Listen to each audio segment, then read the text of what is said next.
अब देखो, श्रीकाकुलम के समुद्री तट पर 1920 में इस कहानी की शुरुआत होती है। सोने के पहाड़ों के बीच में एक कबीला था और कबीले के लोग सालों से सोने के इस पहाड़ की रक्षा करते थे, लेकिन अंग्रेजों की बुरी नजर उस सोने के पहाड़ पर पड़ती है। वो कबीले के लोगों को वहां से हटाना चाहते थे, लेकिन कबीले का राजा अंग्रेजों से युद्ध का ऐलान कर देता है। वो जानता था कि अंग्रेजों से जीत नहीं सकता, तो राजा अपने कबीले के लोगों को बचाकर वहां से भागने की योजना बनाता है। अपने राजा के कहने पर कबीले के सिपाही एक गोला बनाते हैं, औरतों और बच्चों की ढाल बनकर नाव की तरफ बढ़ते हैं। अंग्रेजों की फौज उनके ऊपर हमला कर देती है, लेकिन कबीले के बहादुर योद्धा डटकर उन अंग्रेजों का सामना करते हैं। वो बहुत सारे अंग्रेज सिपाहियों को मौत के घाट उतार देते हैं। फिर उनके राजा को भी गोली लग जाती है, उसकी मौत हो जाती है और कबीले के लोग ये जंग हार जाते हैं। लेकिन जंग शुरू होने से पहले ही राजा ने अपना मुकुट कबीले के एक बच्चे को दे दिया था। राजा ने उस बच्चे से कहा था कि जब भी तुम्हें इस कबीले का रक्षक मिल जाए तो उसे ये मुकुट पहना देना। बच्चा उससे पूछता है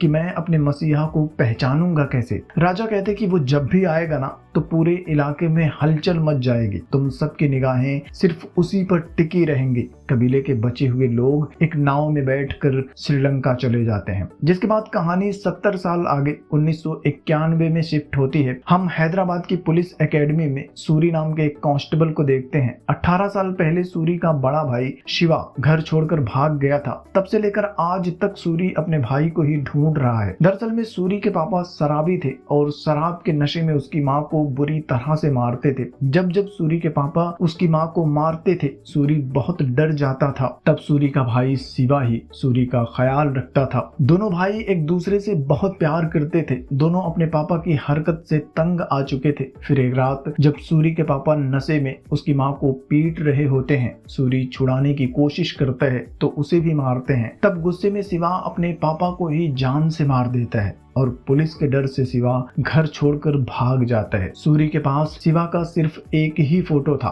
और वो भी बचपन का, जिसकी वजह से उसे ढूंढना और भी मुश्किल हो जाता है। लेकिन सूरी अपने भाई को ढूंढने के लिए किसी भी हद तक जा सकता था। इधर सूरी की माँ भी सूरी से ठीक से बात नहीं करती थी। वो हमेशा सूरी से नाराज रहती है, लेकिन सूरी हर हाल में अपनी माँ का ख्याल रखता है। पुलिस डिपार्टमेंट में सूरी अपने गुस्से की वजह से मशहूर होता है और एक बार सूरी पुलिस स्टेशन में होता है तो सीनियर ऑफिसर एक बूढ़े आदमी को मार रहा होता है। सूरी का फ्रेंड बताता है कि सीनियर ऑफिसर ने बूढ़े आदमी के बेटे को अरेस्ट किया है, कोई FIR नहीं लिखी है, मतलब कि उसका फेक एनकाउंटर करने वाले हैं। तब सूरी अपने सीनियर के पास जाता है, उसे खींचकर एक थप्पड़ मारता है। सारे पुलिस वाले सूरी को मारने लगते हैं और इधर मौका देखकर बूढ़े आदमी का बेटा भाग जाता है। मतलब कि सूरी उस गरीब आदमी की जान बचा लेता है। लेकिन अगले ही दिन दूसरा सीनियर ऑफिसर पुलिस स्टेशन में आता है, सूरी को अरेस्ट करने की धमकी देता है। तो सूरी कहता है कि आप मुझे अरेस्ट नहीं कर सकते, क्योंकि इंक्वायरी होगी तो मुझे सच बताना पड़ेगा, जिसके बाद आपको भी जवाब देना पड़ेगा। और वैसे भी आपके ऊपर पहले से ही 2 फेक एनकाउंटर के केस चल रहे हैं। सीनियर ऑफिसर भी समझ जाता है कि सूरी डरने वालों में से नहीं है। शाम को सूरी अपने घर पर होता है, तब एक ऑफिसर जयप्रकाश उससे मिलने के लिए आता है। उसे अंडरकवर एजेंट बनकर एक मिशन पर काम करने का ऑफर देता है। सूरी मना कर देता है तो जयप्रकाश सूरी को बताता है कि ये मिशन तुझे तेरे भाई शिवा तक लेकर जाएगा, तो उसे वापस ला सकता है। शिवा का नाम सुनते ही सूरी इस मिशन के लिए मान जाता है। मिशन क्या है, कितना खतरनाक है, उसकी जान भी जा सकती है। सूरी को इन सब बातों की कोई परवाह ही नहीं थी। वो अपने भाई शिवा के लिए कुछ भी करने को तैयार होता है। इसके बाद जयप्रकाश उसे अपने साथ लेकर जाता है, उसे मिशन की ट्रेनिंग देता है, फिर उसे मिशन की जानकारी देता है कि जिस गैंग में तुम्हें घुसना है उनका लीडर तुम्हारा भाई शिवा ही है। दरअसल उस वक्त श्रीलंका का जाफना पोर्ट स्मगलिंग का सबसे बड़ा हब होता है और यहाँ की स्मगलिंग गैंग को कार्टेल बोला जाता है, जिसे लीड करते हैं सरवनन ओडियप्पन और ओडियप्पन का बेटा मुरुगन। इंडियन इंटेलिजेंस के पास टिप थी कि हांगकांग से हथियारों का एक बड़ा कंसाइनमेंट आ रहा है जिससे इंडिया में हमला करवाया जाएगा और वो कंसाइनमेंट समंदर से निकालकर जमीन पर लेकर आने की जिम्मेदारी है वहां के तेलुगु मछुआरों के एक गैंग की जिनका लीडर है शिवा। अब देखो 1920 में अंग्रेजों से लड़ने वाला वो कबीला याद है, वो लोग भागकर श्रीलंका चले गए थे, लेकिन श्रीलंका वालों ने भी उन्हें उन्हें भगा दिया। आजादी के बाद वो इंडिया वापस आना चाहते थे तो इंडिया वालों ने भी भगा दिया और तब से ये लोग इंडिया और श्रीलंका के बीच में एक छोटे से आइलैंड दीवी पर रहते हैं। इस आइलैंड पर कार्टेल वालों का राज चलता है। कार्टेल वालों के लिए स्मगलिंग करना उनकी मजबूरी है, क्योंकि अगर वो ऐसा नहीं करेंगे तो कार्टेल के गुंडे उन्हें मार डालेंगे। कार्टेल वालों ने दीवी वालों के लिए कुछ रूल्स भी बनाए हैं, जैसे कि उनके कबीले की कोई भी औरत आइलैंड के बाहर नहीं जा सकती, ताकि आइलैंड का कोई भी आदमी वहां से भाग ना जाए। और सूरी का भाई शिवा फिलहाल दीवी वालों के लिए उनका रक्षक है। हांगकांग से जो कंसाइनमेंट आने वाला है, जयप्रकाश सूरी को उसका कंटेनर नंबर पता करने का मिशन देता है, लेकिन उसके लिए सबसे पहले सूरी को शिवा की गैंग में घुसना होगा। श्रीलंका पुलिस ने शिवा और उसके कुछ साथियों को पकड़कर जेल में डाल दिया था। तब जयप्रकाश सूरी को भी श्रीलंका की जेल में भेज देता है। जेल में सूरी जानबूझकर शिवा के साथियों से लड़ाई करता है तो शिवा के साथी शिवा को बुलाते हैं। उसे देखकर सूरी तो बहुत खुश हो जाता है, क्योंकि आज इतने सालों के बाद उसने अपने भाई को देखा था। लेकिन शिवा उसकी धुलाई करने लगता है, उसे चाकू मारने वाला होता है। तो सूरी उससे कहता है कि मुझे मारना है तो जान से मार देना, क्योंकि अगर मैं जिंदा बच गया ना तो तुझे मार डालूंगा। और ये डायलॉग सुनकर शिवा शॉक्ड हो जाता है, क्योंकि बचपन में शिवा ने सूरी को बचाने के लिए ऐसा डायलॉग अपने पापा के सामने मारा था और इस तरह से वो सूरी को पहचान जाता है। शिवा के साथी सूरी को मारने के लिए आते हैं तो शिवा अपने साथियों को रोक देता है, कहता है कि ये मेरा छोटा भाई है।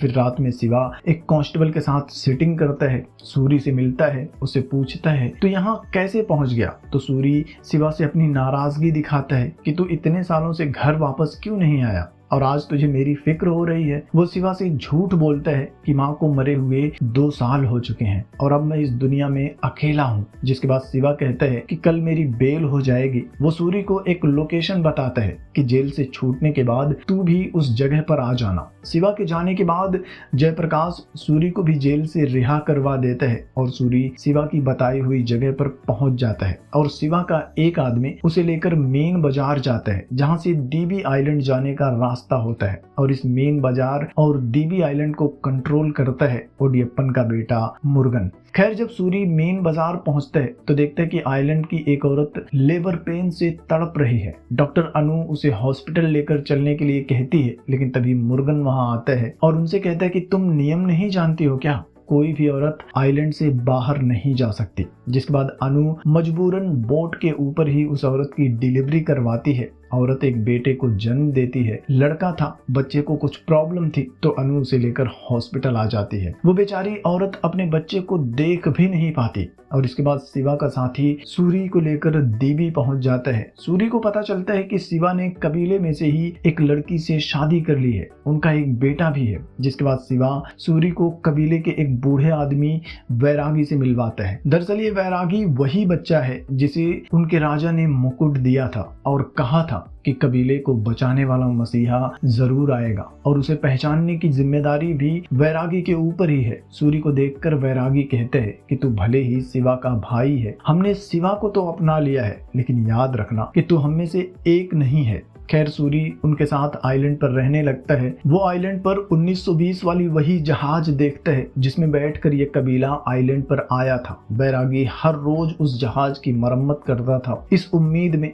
कि एक दिन उनका मसीहा आएगा और उन्हें इसी जहाज से उनके घर लेकर जाएगा। फिर वो आइलैंड वालों को किसी चार्ली पॉइंट के बारे में बात करते हुए सुन लेता है, जहां पर कुछ सोना स्मगलिंग होकर आने वाला था। तो सूरी खबर पहुंचाने के लिए डॉक्टर अनु के पास जाता है। दरअसल डॉक्टर अनु भी एक एजेंट है और वो भी जयप्रकाश के लिए काम करती है। तो अनु भी तुरंत जयप्रकाश को कॉल करती है और उसे चार्ली पॉइंट के बारे में बता देती है। इधर शिवा अपने साथियों को लेकर चार्ली पॉइंट पर जाता है। सूरी भी उनके साथ ही था और जैसे ही उन्हें सोना मिलता है तभी श्रीलंकन नेवी वहां पहुंच जाती है और इनके ऊपर अंधाधुंध फायरिंग करने लगते हैं। शिवा और उसके साथी भागने लगते हैं और गोल्ड उनसे छूट जाता है। श्रीलंकन नेवी गोल्ड को अपने कब्जे में ले लेती है। इधर कार्टेल कार्टेल वालों को पता चलता है कि उनका सोना पकड़ा गया है तो गुस्से में मुर्गन कबीले के आदमियों को पकड़ लेता है। कहता है कि इनमें से ही किसी ने जासूसी की होगी। मुर्गन एक आदमी को पीट पीट कर मार डालता है। कबीले के 4 और लोग उसके कब्जे में होते हैं। कार्टेल के लीडर्स शिवा को मीटिंग के लिए बुलाते हैं। सूरी भी उनके साथ जाता है। शिवा कहता है कि आपके लिए स्मगलिंग करने के चक्कर में हमारे लोग भी मरते हैं, हम में से किसी ने गद्दारी नहीं की है।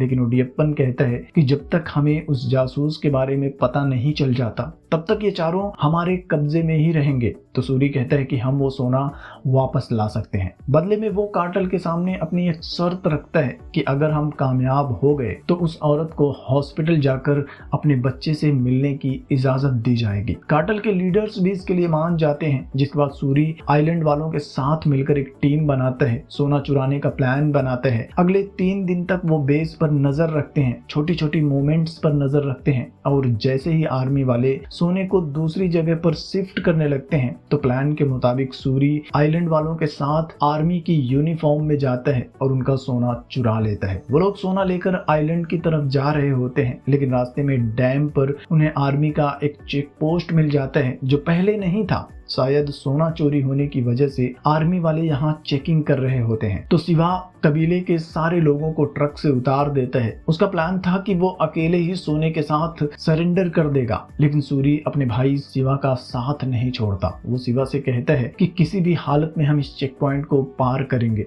जिसके बाद सूरी फुल स्पीड में ट्रक को आगे बढ़ाता है और आर्मी वाले ताबड़तोड़ गोलियां चलाने लगते हैं। उनका बचना पूरी तरह से मुश्किल हो जाता है। जयप्रकाश ने सूरी को एक इमरजेंसी कॉन्टैक्ट नंबर दिया था कि जब भी तुम्हें श्रीलंकन आर्मी अरेस्ट करेगी तो इस नंबर पे कॉल करके अपना कोड वर्ड बता देना। सूरी तुरंत उस नंबर पर कॉल करता है, अपना कोड वर्ड बताता है, लोकेशन बताता है और अगले ही पल आर्मी वाले फायरिंग बंद कर देते हैं और सोने के साथ साथ सूरी को भी छोड़ देते हैं। लेकिन अब शिवा को पता चल जाता है कि सूरी इंडियन पुलिस ऑफिसर है और वो यहाँ अंडर कवर एजेंट बनकर आया है। उसे समझ में नहीं आ रहा था कि अब वो क्या करे, लेकिन वो लोग सोना लेकर वापस आ गए थे तो कार्टेल वाले भी अपना वादा निभाते हैं और उन चारों आदमियों को छोड़ दिया जाता है। और इतने सालों में जो नहीं हुआ था वो अब होता है। उस औरत को दीवी से बाहर कदम रखने की इजाजत मिल जाती है। वो औरत हॉस्पिटल जाकर अपने बच्चे से मिलती है और सूरी को अपना भगवान मान लेती है। एक झटके में ही सूरी आइलैंड वालों के लिए उनका हीरो बन जाता है। आइलैंड वाले उसके साथ जश्न मनाते हैं, लेकिन मुर्गन को ये सब पसंद नहीं आता। कबीले की औरत ने आइलैंड से बाहर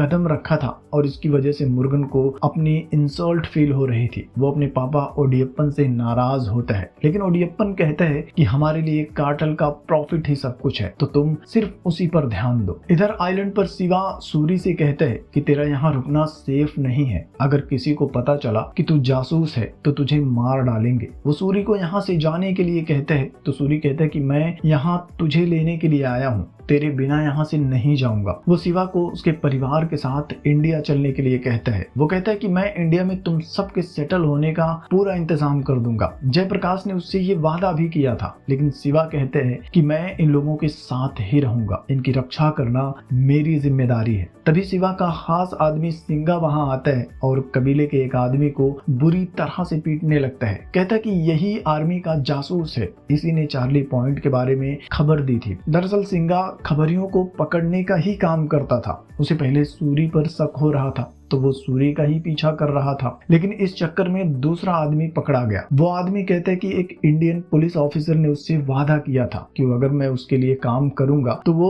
उसके पूरे परिवार को इंडिया में सेटल करवा देगा। जिसके बाद कबीले वाले ही उस आदमी को जान से मार देते हैं, क्योंकि उस आदमी ने कबीले के साथ गद्दारी की थी। दूसरी तरफ मुर्गन अपनी इंसल्ट को बर्दाश्त नहीं कर पाता और वो अपने पापा ओडियप्पन को ही जान से मार देता है, क्योंकि ओडियप्पन आइलैंड के लोगों को सपोर्ट करता था और ओडियप्पन को मारने के बाद मुर्गन कार्टेल का नया लीडर बन जाता है। इधर शिवा को उसके मौत की खबर मिलती है तो शिवा अपने कुछ लोगों के साथ उसे देखने के लिए जाता है। तो मुर्गन कहता है कि मेरे पापा आइलैंड वालों को सपोर्ट करते थे तो कल इनकी अंतिम यात्रा में आइलैंड के सभी लोगों को, औरतों को, बच्चों को, सबको लेकर आना ताकि इनकी आत्मा को शांति मिल सके। इधर सूरी डॉक्टर अनु से मिलने के लिए जाता है, उसे पूछता है कि मेरे अलावा और कितने जासूस हैं यहाँ पे। और तभी जयप्रकाश भी वहाँ आ जाता है। वो सूरी से कहता है कि तुम श्रीलंकन आर्मी से सोना चुरा कर मेरे साथ गद्दारी कर चुके हो, तो ज्यादा सवाल मत करो, नहीं तो ठोक दूंगा। तुम्हें जो मिशन दिया गया है उसे पूरा करो। वो सूरी को बताता है कि हथियारों से भरे कंटेनर की डिटेल्स तुम्हारे भाई शिवा तक पहुंच चुकी है, तुम्हें उसका नंबर पता करना होगा, और अगर तुम ये नहीं करते हो तो मैं कबीले वालों को बता दूंगा कि तुम्हारा भाई ही एक इन्फॉर्मर है, और फिर कबीले वाले ही शिवा को जान से मार देंगे। इसके बाद सूरी फिर से शिवा के पास जाता है। शिवा उसे वापस इंडिया जाने के लिए कहता है। उसे कहता है कि सिंगा तेरे बारे में पता करने के लिए इंडिया गया है, उसके वापस आने से पहले तू यहाँ से निकल जा, नहीं तो ये लोग तुझे मार डालेंगे। लेकिन सूरी उसकी बात नहीं मानता। वो कहता है कि मुझे तेरे साथ रहना है, तू भी मेरे साथ चलेगा तभी यहाँ से जाऊंगा। और बातों ही बातों में सूरी के मुंह से निकल जाता है कि उनकी माँ अभी भी जिंदा है। सूरी ने उससे झूठ बोला था, और ये सुनकर तो शिवा बहुत गुस्सा हो जाता है। वो सूरी को कंटेनर नंबर बताता है, उससे कहता है कि वो कंटेनर मैं खुद लेकर आने वाला हूँ, और तू अगर मुझे रोक सकता है तो मुझे मार कर रोक लेना। शिवा गुस्से में वहाँ से चला जाता है, और सूरी भी वहाँ से अनु के पास चला जाता है। अनु यहाँ पर सूरी को समझाने की कोशिश करती है। वो कहती है कि जिस भाई को तुम भाई कह रहे हो वो भाई नहीं बल्कि एक राक्षस है जिसने अपने पिता को मारा था। तो सूरी बताता है कि राक्षस मेरा भाई नहीं, मैं हूँ। दरअसल उस रात जब उनके पापा उनकी माँ को पीट रहे थे तो शिवा अपनी माँ को बचाने के लिए जाता है। तब वो शिवा को भी पीटने लगते हैं, जिसके बाद सूरी एक हथियार लेकर उनके ऊपर हमला करता है और उनकी मौत हो जाती है। लेकिन अपने भाई को बचाने के लिए शिवा ने सारा इल्जाम अपने सर पर ले लिया था और वहां से भाग गया था। सूरी कहता है कि मेरा भाई आज भी मुझसे बहुत प्यार करता है। वो शिवा के पास वापस जाना चाहता है, लेकिन अनु उसे रोक लेती है। अपने पिता की हालत देखकर शिवा और सूरी दोनों ने बचपन में ही फैसला किया था कि वो कभी शराब नहीं पिएंगे, लेकिन आज अनु उसे शराब पिलाती है और सूरी वहीं पर सो जाता है। इधर शिवा आइलैंड के सभी लोगों को अपने साथ लेकर मुर्गन की हवेली पहुंच जाता है। मुर्गन ने उन सब के लिए दावत का इंतजाम किया था। वो सबको खाना खिलाने के लिए कहता है। फिर कार्टेल के एक दूसरे लीडर सर्वनन से मिलता है। मुर्गन का एक आदमी सिल्वा उनके पास आता है और वो सर्वनन को बताता है कि जासूस असल में कोई और नहीं शिवा ही है। अब देखो, सिल्वा भी जयप्रकाश का एक एजेंट था। जयप्रकाश ने ही सिल्वा को एक नया मिशन दिया था कि तुम मुर्गन को बता देना कि जासूस असल में शिवा ही है। दरअसल जयप्रकाश को लगता है कि किसी एक को पकड़कर इस कार्टेल को खत्म नहीं किया जा सकता, लेकिन अगर इनके अंदर ही दुश्मनी पैदा कर दी जाए तो ये खुद ही एक दूसरे को मार डालेंगे और कार्टेल कमजोर हो जाएगा तो आसानी से खत्म किया जा सकता है। इसके बाद सब लोग खाने की टेबल पर बैठते हैं तो सर्वनन शिवा से चेक पॉइंट पर जो हुआ था उसके बारे में पूछता है। वो कहते हैं कि तुम दोनों में से कोई एक तो खबरी है, बताओ वो कौन है। तब अपने भाई को बचाने के लिए शिवा सारा इल्जाम अपने सर पर ले लेता है। उनसे कहता है कि मैं ही वो खबरी हूँ, बाकी और किसी को भी इस बारे में कुछ भी नहीं मालूम। जिसके बाद मुर्गन कार्टेल के लोगों को भड़काता है और उनके सामने ही शिवा को चाकू मार देता है। वो कहता है कि अब आइलैंड वालों पर भरोसा नहीं किया जा सकता और अपने आदमियों से आइलैंड के सभी लोगों को मारने के लिए कहते हैं। मुर्गन के गुंडे मौत का नंगा नाच शुरू कर देते हैं। औरतों को, बच्चों को, सबको मारना शुरू कर देते हैं। शिवा की बीवी को भी मार देते हैं। लाशें बिछ जाती हैं। बचे हुए लोग भागने की कोशिश करते हैं, लेकिन हवेली का दरवाजा बंद कर दिया जाता है। शिवा अधमरी हालत में एक जीप चलाता है और दरवाजे को टक्कर मारकर दरवाजा तोड़ देता है। शिवा, उसकी वाइफ दोनों मर चुके थे, लेकिन शिवा का बेटा अभी भी जिंदा और जैसे तैसे करके बैरागी बचे हुए लोगों को लेकर आइलैंड पहुंच जाता है। अगली सुबह सूरी आइलैंड पर आता है तो वहां बिछी हुई लाशों का मंजर देखता है। लाशों के बीच में शिवा की लाश भी थी और अपने भाई की लाश देखकर सूरी बुरी तरह से टूट जाता है। उसे समझ में नहीं आ रहा था कि अब करना क्या है। गुस्से में उसकी आंखें लाल हो जाती हैं। वो कार्टेल से अपने भाई की मौत का बदला लेना चाहता है, लेकिन कार्टेल वालों ने आइलैंड के हर एक घर, हर एक बोट को सब कुछ जला दिया था। बस अंग्रेजों की वही जहाज बची थी जो समंदर के किनारे रेत में खड़ी थी। सूरी अकेले ही उस जहाज को पानी में खींचने लगता है, चिल्ला रहा होता है। उसकी आवाज पूरे आइलैंड पर गूंज रही होती है। समंदर में लहरें उठ रही होती हैं। पूरे कबीले के लोग उसकी तरफ देख रहे होते हैं और ये देखकर बैरागी समझ जाता है कि सूरी ही उनका मसीहा है। वो पूरे आइलैंड वालों को अपने मसीहा का साथ देने के लिए कहता है। वो सब मिलकर जहाज को धक्का लगाते हैं और समंदर में उतार देते हैं। सूरी उन सबको लेकर कार्टेल के अड्डे पर जाता है, जहां पर मुर्गन के साथ कार्टेल के बहुत सारे गुंडे भी होते हैं। लेकिन अपने मसीहा का साथ पाकर आइलैंड के लोगों में एक अलग जोश पैदा हो जाता है। वो कार्टेल के गुंडों का मुकाबला करते हैं और उन सबको मौत के घाट उतार देते हैं। फिर मुर्गन भी सूरी के सामने आ जाता है और उसे पीट पीट कर मार देता है। इसके बाद वैरागी सूरी को राजा का दिया हुआ मुकुट पहना देता है। सूरी आइलैंड वालों के लिए उनका मसीहा बन जाता है। वैरागी कहता है कि सूरी यहाँ पर भेजा नहीं गया, बल्कि सूरी का यहाँ आना उसकी नियति थी। जब से सिवा यहाँ पर आया था, जब सिवा आइलैंड वालों को मिला था, तब से सूरी का यहाँ आना तय हो गया था। आइलैंड वालों का मसीहा बनना ही उसकी किस्मत थी। लेकिन क्या सूरी की यह लड़ाई इतनी आसान होगी? जब सूरी के बारे में छानबीन करके सिंगा इंडिया से वापस आएगा, आइलैंड वालों को बताएगा कि सूरी एक जासूस है, क्या तब भी आइलैंड वाले उसे अपना मसीहा मानेंगे या उसे मार डालेंगे? कुछ भी हो, लेकिन फिलहाल सूरी इस आइलैंड का राजा है। ये उसका साम्राज्य है और सूरी के लिए आइलैंड के लोग उसकी जिम्मेदारी हैं। वो अब हर हाल में आइलैंड के लोगों की रक्षा करेगा, क्योंकि उसका भाई शिवा भी यही करता था। खैर, सबसे आखिर में हम देखते हैं कि ओडियप्पन का एक और बेटा भी है जो सिंगापुर में रहता था, लेकिन अपने भाई मुर्गन के मौत की खबर सुनकर इंडिया वापस आ जाता है और अब वो सूरी से बदला लेने की तैयारी शुरू कर देता है। और इसी के साथ ही ये फिल्म भी खत्म हो जाती है। तो फिल्म की कहानी आपको कैसी लगी? कमेंट में अपना ओपिनियन जरूर बताना। वीडियो अच्छी लगी हो तो लाइक कर देना, शेयर कर देना और चैनल को भी सब्सक्राइब कर लेना। जल्दी मिलूंगा आपसे एक और नई वीडियो के साथ। तब तक के लिए थैंक यू।